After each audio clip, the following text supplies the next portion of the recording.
Kjo është familja Islam Çullhajt, e cila para 6 vitesh ka ardhur nga fshati Prisk i Tiranës dhe është vendosur në periferi të kryeqytetit. Islami tregon se shpresa për të rritur më mirë 3 vajzat e tij, për t'i dhënë një shkollë dhe më pas për t'i martuar, i solli në zonën lindore të Tiranës.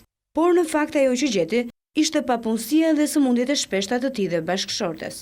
Çat bësh, kur dalim kështu që shumë, po për shet kjes u bëhet mbi aja tokës. Jam smuqur në fshat, kam së dhe pas padhe punë s'ke ku shko. Islami e ka të pamundur të punojë. Ai thotë se asnjë nuk e merr në punë për shkak të sëmundjes. Njësoj si ai, Tirana ka dhe 13.000 të tjerë të cilët jetojnë në kushte ekstreme, ku të ardhurat për frym nuk e kalojnë vlerën e 5.000 lekëve në muaj. Rolin e kryefamiljarit tashmë e bën Nuria. 54 vjeçaria tregon se kushtet ku jetojnë i kanë sjellë azmën. Shumë shpesh kanë edhe ndërprerje të dritave, pasi nuk i kanë paguar ndonjëherë. To janë mabilit, katonët s'kishin fare. Që na i fale jone, marrun punë, kryem hallën. Një herë në javë vizitohen nga fëmijët tashmë të martuar, të cilët mundohen që t'i sjellin ndonjë vakë.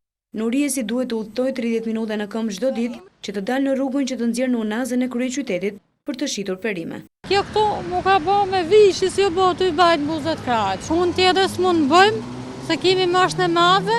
Të ardhurat e familjes Çullaj nuk shkojnë më shumë se 6.000 lekë në muaj. Njësoj si kjo familje, Tirana ka dhe mira njerëz të tjerë, të cilët erdhën për një jetë më të mirë, por tashmë jetojnë në kushtet e varfërisë ekstreme.